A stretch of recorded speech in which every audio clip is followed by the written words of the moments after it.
ഭരതകല music and dance cultural society Vyloppilly Samskriti ഭവന്റെ സഹകരണത്തിൽ നടത്തുന്ന അഖില കേരള ചിലമ്പ് 2025 നൃത്തോത്സവ വേദിയിലാണ് നമ്മളിപ്പോൾ ഉള്ളത്. നമുക്ക് പോകാം നൃത്തോത്സവത്തിൻ്റെ ആ കാഴ്ചകളിലേക്ക്.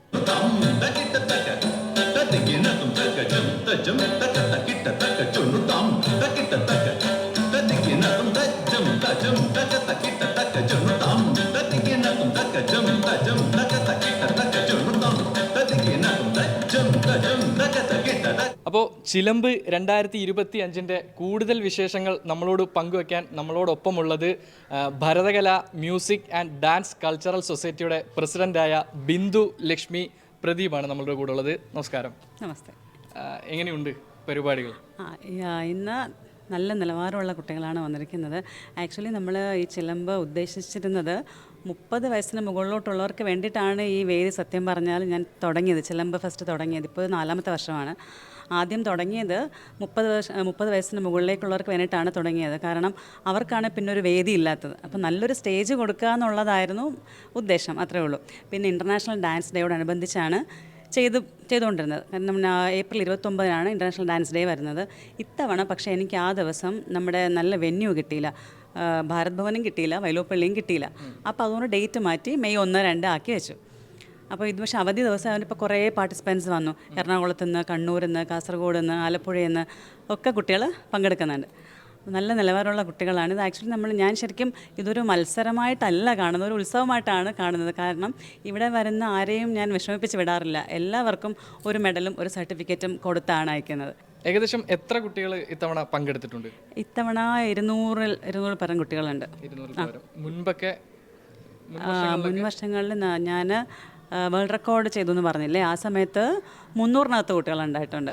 വേൾഡ് റെക്കോർഡിനെ കുറിച്ചൊന്ന് ഓക്കെ. വേൾഡ് റെക്കോർഡ് 2 പ്രാവശ്യമാണ് കിട്ടിയത്. ആദ്യം നമ്മൾ 24 മണിക്കൂർ ജസ്റ്റ് ഒന്ന് നോക്കാൻ വേണ്ടിയിട്ട് പോയെന്നേ ഉള്ളൂ. അത് നമ്മൾ അവിടുത്തെ ഓഫീസിൽ നിന്ന് അവർ ക്യാമറ കൊണ്ടുവയ്ക്കും.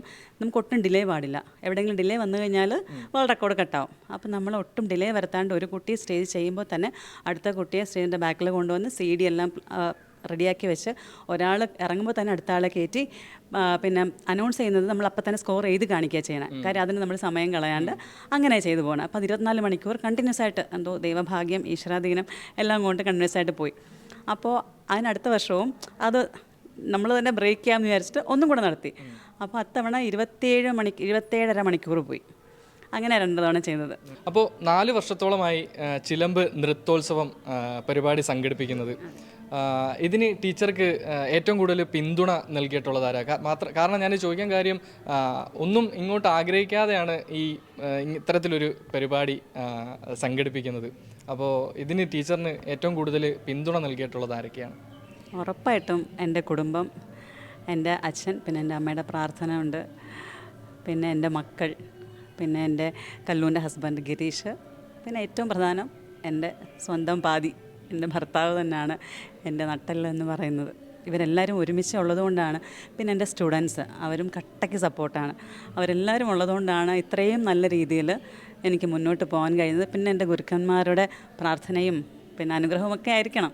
ഇതാണ് എൻ്റെ ഗുരുനാഥ ഗുരു ഗിരിജാചന്ദ്രൻ. ടീച്ചറിനെ കുറിച്ച് പ്രത്യേകിച്ച് ഒന്നും പറയേണ്ട ആവശ്യമില്ല. ടീച്ചർ ഒരു യൂണിവേഴ്സിറ്റിയാണ്. ടീച്ചറിനോട് ആദ്യം ചോദിക്കാനുള്ളത് ശിഷ്യയെ പറ്റിയാണ്. അയ്യോ, എനിക്ക് ഒരു അത്ഭുതമാണ്. എന്ന് വെച്ചാൽ ഇതെങ്ങനെ എല്ലാ വർഷവും ഇത്രയും ഇത് കോർഡിനേറ്റ് ചെയ്യുന്നത്, ഈ കേരളത്തിൻ്റെ അങ്ങറ്റം മുതൽ ഇങ്ങറ്റം വരെയുള്ള ഈ കുട്ടികൾ ഇങ്ങനെ ഒരു നൃത്തോത്സവത്തെ അറിഞ്ഞു വരിക എന്ന് പറയുന്നത് തന്നെ ഇതിൻ്റെ ഒരു വിജയം തന്നെയാണ്. എങ്ങനെയുണ്ട് മൊത്തത്തിലെ മത്സരം? മത്സരം എന്ന് പറയുന്നത് രാവിലെ ഉദ്ഘാടനത്തിന് നമ്മുടെ GS പ്രദീപ് പറഞ്ഞ പോലെ മത്സരം തന്നെയാണ്. നല്ല കുട്ടികളൊക്കെ വളരെ ടാലൻറ്റഡാണ്, നല്ല വാസനയുള്ള കുട്ടികളാണ്. പക്ഷേ മത്സരക്കളി തന്നെയാണ് എല്ലാവരും കളിക്കുന്നത്. മകളിലേക്ക് പോയാൽ സ്വയം പരിചയപ്പെടുത്താം. ഞാൻ സൗപർണിക. ഞാനും കലാതലവുമൊക്കെ ആയിരുന്നു. എനിക്കിപ്പോൾ ഒരു കമ്പനിയുണ്ട്, GM എൻ്റർടൈൻമെൻറ്റ്സ് എന്ന് പറഞ്ഞിട്ട്. അപ്പോൾ ഞാൻ കുറേ വർഷത്തെ നമ്മുടെ ആ ഒരു മത്സരവേദിയൊക്കെ വീണ്ടും ഇത് റീക്രിയേറ്റ് ചെയ്യുന്നു, ഞങ്ങളിലൂടെ ചെയ്യപ്പെടുന്നു എന്ന് പറയുമ്പോൾ അതൊരു വലിയ സന്തോഷം. പിന്നെ എനിക്കിവിടെ ചിലമ്പ് മെയിനായിട്ട് നമ്മൾ നോക്കുമ്പോൾ പ്രായം മത്സരിക്കാൻ ഒരു പരിധിയല്ല എന്ന് പറയുന്നത് പോലെ തന്നെ 6 വയസ്സ് മുതൽ 80 വയസ്സ് വരെയുള്ളവർ മത്സരിക്കുന്നുണ്ട്. 80 വയസ്സില്ലെങ്കിലും എനിക്ക് തോന്നുന്നു 50 വയസ്സ് അടുപ്പിച്ചുള്ളവരൊക്കെ ഇപ്പോൾ മത്സരിക്കാനുണ്ട്. അവരെല്ലാവരും വളരെ എനർജറ്റിക്കായിട്ട് ഈ ഒരു കുഞ്ഞുങ്ങൾ മത്സരിക്കാൻ നിൽക്കുന്നത് പോലെയാണ് അവരും നിൽക്കുന്നത്. അപ്പോൾ അതൊക്കെ കാണുമ്പോൾ വളരെയധികം സന്തോഷം. അപ്പോൾ കുട്ടികൾ വരുമ്പോൾ അവരുടെ പാരൻസും അമ്മൂമ്മമാരും അപ്പൂപ്പന്മാരും എല്ലാവരും കൂടി ഇവരൊരു ഉത്സവമാക്കി മാറ്റുകയാണ്. അവരെല്ലാം ഭയങ്കര സന്തോഷമുണ്ട്. എല്ലാവരും വിജയിപ്പിക്കുക ചിലമ്പ്. അമ്മയുടെ നൃത്തത്തിനോടുള്ള പാഷനെ കുറിച്ച് എന്താ പറയുക? അമ്മയ്ക്ക് നൃത്തത്തിനോടുള്ള പാഷനെ കാട്ടി ഞാൻ എപ്പോഴും പറയും അമ്മയ്ക്ക് നൃത്തത്തിനോട് ഭ്രാന്താണ്. ഒരു ഭ്രാന്തമായ ഒരു അഭിനിവേശമാണ് അമ്മയ്ക്ക് നൃത്തത്തിനോട്. അതെന്നും അമ്മയോടൊപ്പം ഉണ്ടാവട്ടെ എന്നാണ് എൻ്റെയും ആഗ്രഹം, പ്രാർത്ഥനയും. ഈ നൃത്തത്തിലേക്ക് വരുന്ന കുട്ടികൾ ഭൂരിഭാഗം പേരും ഈ സ്കൂൾ തലം കഴിയുമ്പോഴത്തേക്കും നൃത്തത്തിൽ നിന്ന് വിട്ടു പോകുന്നതാണ് നമ്മൾ പൊതുവെ കണ്ടിട്ടുള്ളത്. ആ പാഷൻ കുറച്ച് കുറയുന്നതായിട്ടൊക്കെയാണ് കണ്ടിട്ടുള്ളത്. അപ്പോൾ പുതിയതായിട്ട് അല്ലെങ്കിൽ പുതുതലമുറയിലെ കുട്ടികൾ, നൃത്തത്തിലേക്ക് വരുന്ന കുട്ടികളോട് ടീച്ചർക്ക് എന്താണ് പറയാനുള്ളത്? അതിന് കാരണം എന്താ വെച്ചാൽ ഇപ്പം എൻ്റെ അടുത്ത് വരുന്ന കുട്ടികൾ തന്നെ ആണെങ്കിൽ പോലും എക്സാം ആകുമ്പോൾ പാരൻസ് പറയാറുണ്ട് ടീച്ചറെ പരീക്ഷയാണ്, അതുകൊണ്ട് അവളെ 2 ആഴ്ചത്തേക്കെല്ലാം വരച്ച ക്ലാസ്സിന് വിടുന്നില്ല എന്ന് പറയും. അപ്പോൾ ഞാൻ അവരോട് പറഞ്ഞത് എക്സാം ആകുമ്പോഴാണ് നിങ്ങൾ കുട്ടികളെ ക്ലാസ്സിന് വിടേണ്ടത്. ആക്ച്വലി അവർക്ക് സ്ട്രെസ്സ് കൊടുത്ത് അവരെ അങ്ങനെ പഠിപ്പിക്കുകയല്ല വേണ്ടത്. ശരിക്കും നമ്മൾ ഒരു മെഡിറ്റേഷനാണ് നൃത്തമോ സംഗീതം എന്നൊക്കെ പറയുമ്പോൾ ഒരു മെഡിറ്റേഷനാണ്. നമ്മൾ നൃത്തം ചെയ്യുമ്പോൾ നമ്മൾ നമ്മുടെ കണ്ണ് ശ്രദ്ധിക്കണം, മുദ്ര ശ്രദ്ധിക്കണം, താളം ശ്രദ്ധിക്കണം, പാട്ട് ശ്രദ്ധിക്കണം, ഭാവം ശ്രദ്ധിക്കണം. ഇത്രയും ഒരു പോയിന്റിൽ എത്തുമ്പോഴാണ് അവിടെ നൃത്തം ഉണ്ടാകുന്നതും ഓഡിയൻസിന് അതൊരു ആസ്വാദനം വരുന്നതും. അപ്പോൾ നമ്മൾ ഇത്രയും കാര്യങ്ങൾ ഒരു പോയിന്റിൽ എത്തിക്കുമ്പോഴാണ് നല്ലൊരു നർത്തകിയോ അല്ലെങ്കിൽ നർത്തകനോ ഉണ്ടാകുന്നത്. അപ്പോൾ നമ്മൾ അത്രയും നമ്മുടെ മൈൻഡ് അത്രയും പവറായിരിക്കണം. മൈൻഡ് സ്ട്രെങ്ത് കൂടും ശരിക്കും ഡാൻസ് ചെയ്യുമ്പോഴായാലും പാട്ട് പാടുമ്പോഴായാലും ഒക്കെ, ഏതൊരു കല ആയിക്കോട്ടെ. അപ്പോൾ അതുകൊണ്ട് ഞാൻ അവരോട് അതാണ് പറയുന്നത്. നിങ്ങൾ എക്സാം ഉള്ള സമയത്താണ് 1 മണിക്കൂറെങ്കിലും വരിക, വന്ന് കുറച്ച് നൃത്തം ചെയ്തിട്ട് പോവുക. പിന്നെ നിങ്ങൾ പഠിച്ച് നോക്കിയാൽ അവർക്ക് ഫസ്റ്റ് കിട്ടും. കാര്യം എൻ്റെ മകളാണ് ഏറ്റവും വലിയ ഉദാഹരണം. എൻ്റെ മകളെ ഞാൻ തലേദിവസം പോലും പ്രോഗ്രാമിന് കൊണ്ടുപോകാറുണ്ട്. അവർക്ക് എല്ലാത്തിനും A+ ആണ് +2-ന്. അപ്പം ഞാൻ അത് പറഞ്ഞാണ് എല്ലാവരോടും പറയുന്നത്. നിങ്ങൾ അതാണ് കാരണം. കാര്യം അവളൊരു ട്യൂഷനും പോയിട്ടില്ല മോള്, എല്ലാം സ്വന്തമായിട്ടാണ് പഠിക്കുന്നത്. പക്ഷേ നമ്മളിങ്ങനെ സ്ട്രെസ്സ് കൊടുക്കുമ്പോൾ കുട്ടികൾക്ക് ഭയങ്കര പ്രശ്നമാണ്. അത്രയും സ്ട്രെസ്സ് കൊടുത്ത് പഠിപ്പിക്കുമ്പോൾ അവർ പഠിക്കും. അല്ലെങ്കിൽ തന്നെ ഒരാൾ എന്താവണം എന്നുള്ളത് നമ്മൾ കുത്തിപ്പഠിപ്പിച്ചിട്ട് കാര്യമില്ല. ഓൾറെഡി ഈശ്വരൻ ഓരോരുത്തർക്കും ഓരോന്ന് തലയിൽ വരച്ചിട്ടുണ്ട് അല്ലേ. അതനുസരിച്ച് കുട്ടികളെ പഠിപ്പിക്കുക, അവരുടെ ഇഷ്ടം എന്താണോ അതനുസരിച്ച് പഠിപ്പിക്കുക. എന്താ പേര്? കാത്തു. കാത്തുവിൻ്റെ സ്ഥലം എവിടാ? തൊടുപുഴ. തൊടുപുഴയിൽ നിന്നാണ് ഇവിടെ വരെ എത്തിയത്. എത്ര നാളുകൊണ്ട് കാത്തു നൃത്തം പഠിക്കുന്നുണ്ട്? 5 വർഷം. 5 വർഷം. ഇപ്പം എത്രല്ല പഠിക്കുന്നത്? 2-ല്. 2-ല്. മിടുക്കി. കഴിഞ്ഞ വർഷം വന്നിരുന്നോ ചിലമ്പിൽ? വന്നിരുന്നോ? പങ്കെടുത്തില്ല. മറ്റ് ഏതൊക്കെ മത്സരങ്ങളിൽ കാത്തു പങ്കെടുത്തിട്ടുണ്ട്? ഭരതനാട്യം, ഫോക്കിലും. പിന്നെ ഏത് സ്കൂൾ തലത്തിലാണോ? സ്കൂൾ തലത്തിൽ, സബ് ജില്ലാ തലത്തിൽ. എങ്ങനെയുണ്ട് ചിലമ്പ് നൃത്തോത്സവത്തെക്കുറിച്ച് എന്താ തോന്നുന്നത്? മോക്ക് ഇഷ്ടപ്പെട്ടോ? എങ്ങനെയുണ്ട്? ഇത് ഒരുക്കിയതൊക്കെ ആരാ? ശരത് സാറ്. ആ ശരത് സാറാണോ മോളെ പഠിപ്പിക്കുന്നത് നൃത്തമൊക്കെ? അച്ഛനും അമ്മയൊക്കെ സപ്പോർട്ടാണോ എല്ലാത്തിനും? ഓക്കെ. എന്തായാലും കഴിഞ്ഞോ മത്സരം? കഴിഞ്ഞു. ഓക്കെ. എന്തായാലും 1ാം സ്ഥാനം തന്നെ ലഭിക്കട്ടെ എന്ന് പ്രാർത്ഥിക്കുന്നു. ഓക്കെ. നൃത്തകലയിൽ എത്ര നാൾ കൊണ്ടുള്ള പരിചയസമ്പത്തുണ്ട്? ഞാൻ കുഞ്ഞിലേ മുതലേ എൻ്റെ ആഗ്രഹം ഒരു നർത്തകിയാവുക അല്ലെങ്കിൽ ഒരു പാട്ടുകാരിയാവുക എന്നൊക്കെ തന്നെയായിരുന്നു. കാര്യം എനിക്ക് പാട്ടും ഡാൻസും അല്ലാണ്ട് എനിക്കൊന്നും വേറെ ചെയ്യാൻ അറിയില്ല. അതാണ് സത്യം.